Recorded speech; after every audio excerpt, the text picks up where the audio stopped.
I said, I just want the sides and the back done. And he chopped it all off, and I said, wow.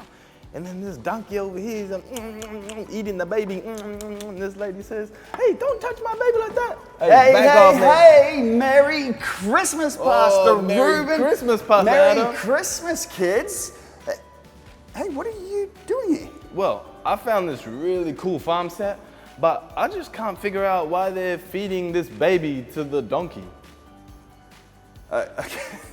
All right, look, I could understand that confusion, but they're not feeding the baby to the donkey. This is actually called a nativity set. It's a story about when Jesus was born. In fact, I've got a story that I plan on sharing with the kids a little later on that explains exactly what's going on here. But hey, in the meantime, I have a Christmas gift for you. Merry Christmas. Thank you, Pastor Adam. Hey, I got a Christmas gift for you too. Oh, Merry Christmas. I wonder what this is. It's a basketball. Yeah. Thanks, Pastor Ruben. That's awesome. I mean, how exciting is it giving gifts? I mean, even these guys, all the way back in this story, brought gifts to give to the little baby Jesus. You see, they're all loaded up. Even their camels loaded up with some presents there as well. So the fact that they brought gifts all the way back then is kind of reflected in what we do today, where we bring gifts to share with one another. But really looking forward to sharing that story a little later on. But hey, speaking of camels, I've got a little bit of a surprise set up, and I was wondering if you'd like to pop out and check it out. All right, let's pop. Let's pop. Oh, hey kids, we're here at Summerland Camel's farm. All of that talk about wise men riding their camels, bringing gifts to baby Jesus gave us the great idea of coming out here and going on a camel ride. So we're about an hour out of Brisbane, and I can't wait to go check it out. What do you reckon? Let's go.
Well, that's it from us, kids. We're done here at Summerland Camels for the day.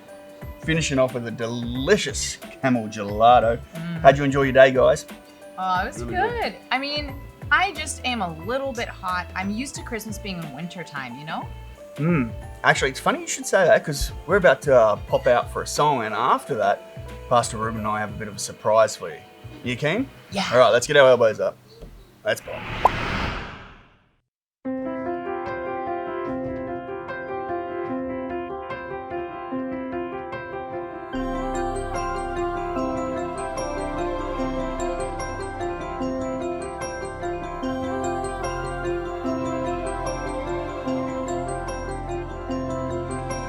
Joy to the world, the Lord is come. Let earth receive her King.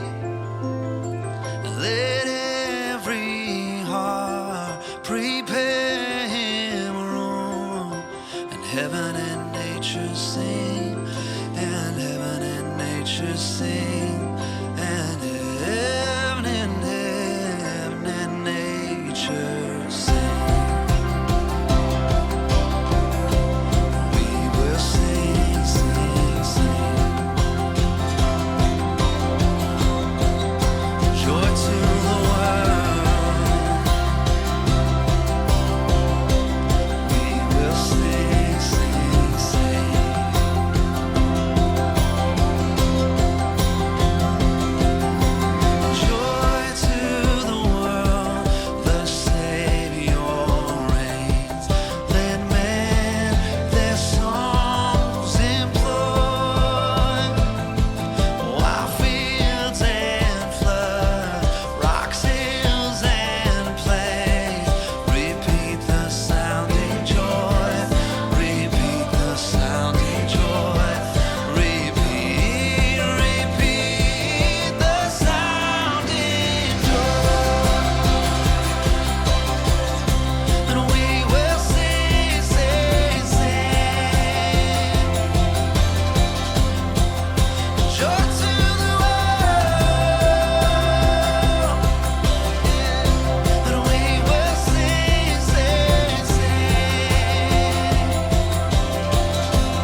Hey kids, we're here at Ice World giving Amanda a little bit of a taste of a white Christmas. Considering this is her first Aussie summer, we thought we'd get her out on the ice and give her a chance to show us some of her ice skating tricks that she's learnt growing up in the US of A. Sound good? Let's do this.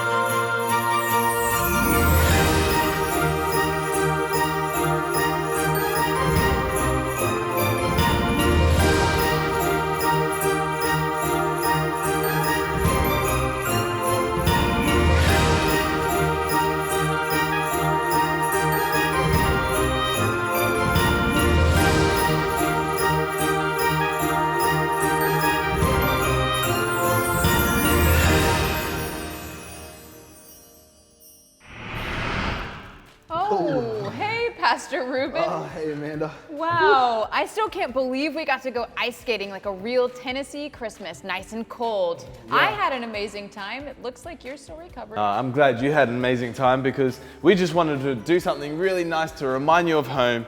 And yeah, it was fun though.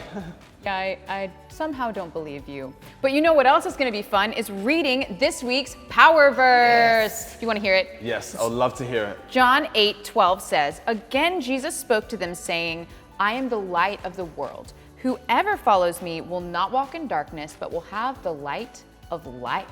Whoa, so Jesus is the light of the world, and when we follow him, we're the light of life. Yeah. Cool, can we read that again?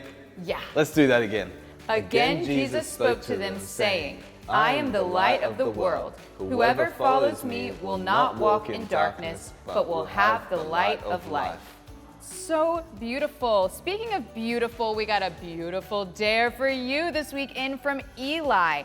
And he dared me and Pastor Adam to gift wrap you. So why don't you just stand right up at the, no questions. Why don't you just stand right up there and we'll get started. Yep. Thanks, Pastor Adam. Now kids, do not gift wrap your siblings at home this Christmas. 3, 2, 1, go! Oh, am I in charge of tape? You're in tape.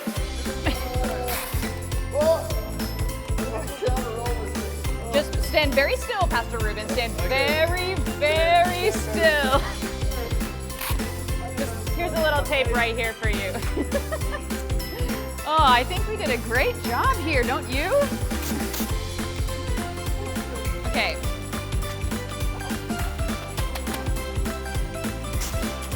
And as we all know, here's some tape. As we all know, the only way to get gift wrapping off of you is to do a dance. So 3, 2, 1, unwrap! Yeah! Pastor Ruben, I think that you would make a great friend, but a terrible gift. Speaking of terrible gifts, we actually thought we would prank you guys this holiday season. So we got your parents in on the job. We asked them to give you a terrible gift and then film your reactions. We're gonna show them to you right now. So let's take a look.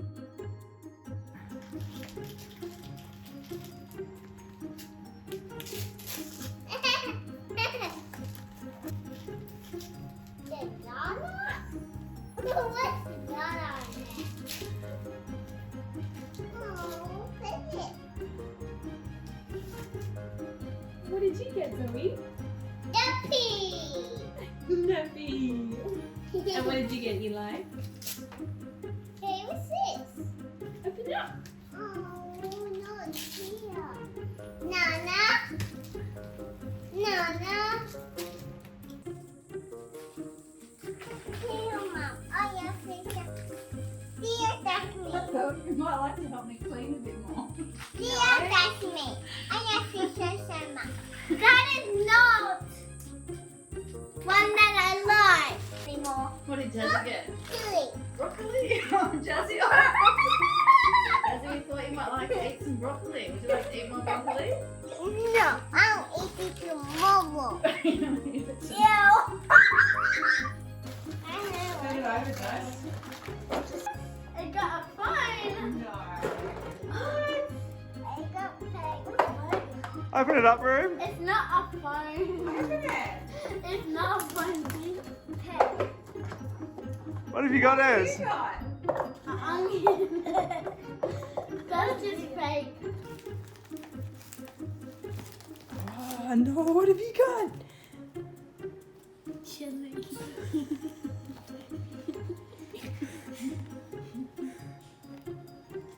Is that your favorite? No. Would you like some now? No. What'd you get? Help. I love papaya. What's in it? What's in it? A tissue. I love tissues. Tissue.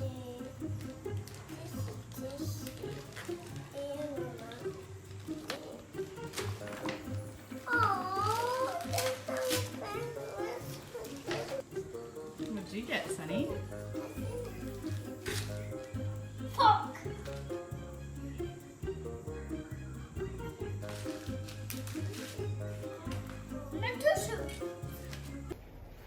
Is this a trick? Have a seat. And are you just filming this to go on Instagram or something? Cat litter. It's all for you, Abby. Open it.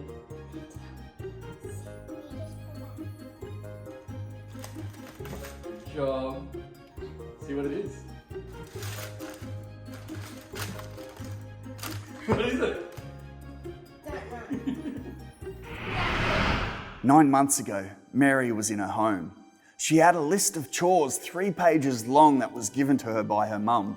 She had to sweep the floor, clean the dishes, make her bed, put the cat in the rubbish bin and give the rubbish a bath.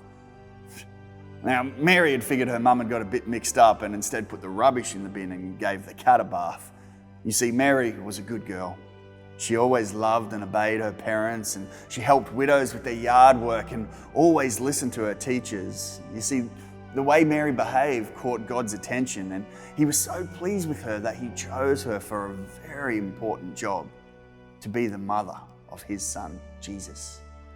Now, 9 months later, Mary could still remember the fiery eyes of the angel Gabriel when he gave her the news. "You will call him Emmanuel," he had said. "God is with us." And now, she was only moments away from meeting her baby boy face to face. But she wasn't in a hospital and she wasn't surrounded by midwives. Instead, she had a cow over her left shoulder chewing on cud and a smelly donkey tied up in the corner of the room. You see, Mary and Joseph were in a little town called Bethlehem. They had traveled there for a census to be counted as a part of a government project, and unfortunately, Joseph had forgot to book a hotel, and now best they could find was a stable full of animals and straw. So there, amongst those farm animals and straw on the floor, Mary gave birth to her baby boy, and she named him Jesus. Now heaven was so excited that the angels sang out across the night sky, "Glory to God in the highest, and peace and goodwill to all men." Now a couple of shepherds sitting on the hillside squealed with terror. They were so scared they almost wet their pants, but the angels assured them there was nothing to fear, and instead let them know that a newborn king had been born in the little town of Bethlehem. So the shepherds left their sheep and headed towards the little town. And at that same time, wise men from the east were traveling with their camels and heading to the same place, following a bright star in the sky. Now, when the kings arrived at the stable doors, the shepherds were already there, bowing before this little baby in a manger. And the wise men laid gifts at the feet of Mary and Joseph. There was gold, frankincense, and myrrh. You see, these were very expensive gifts at that time. They were far better than a PlayStation 5 or a Nintendo Switch or a pair of Yeezys. You see, this baby was the greatest Christmas gift of all. He wasn't wrapped in Christmas paper or tied up with a ribbon, and instead he was wrapped up in swaddling cloth, and instead of being laid underneath a Christmas tree, he was placed in a manger, and animals food trough. But you see, this gift didn't require batteries. He carried power from on high. And the best thing that this gift does is it brings a gift itself. And that gift is life. You see, whoever believes in Jesus and follows him does not need to fear darkness, but will live forever in the light of life. And a pretty cool story, huh? The fact that God himself would come to earth in the form of a baby and be born in a manger amongst farm animals and straw. But the beautiful thing about this gift is he brings that gift of life, and that's a gift that he wants to give to you. Pretty cool, huh? We'll catch you next time. Hey kids, we've loved spending Christmas Day with you. Hey, we had so much fun ice skating. That was incredible. Yeah, it was great taking Amanda out to surprise her for Christmas, but we also get to watch some of you guys open up terrible Christmas gifts, and even Pastor Ruben got a bit wrapped up in the whole Christmas thing, which was a bit of fun.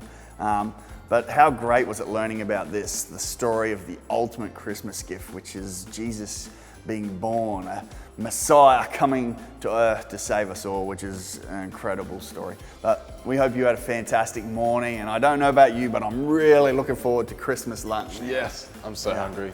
Look, that's it from us. We're going to catch you next time. We'll see you a little further on down the track, but for now, elbows up, let's pop.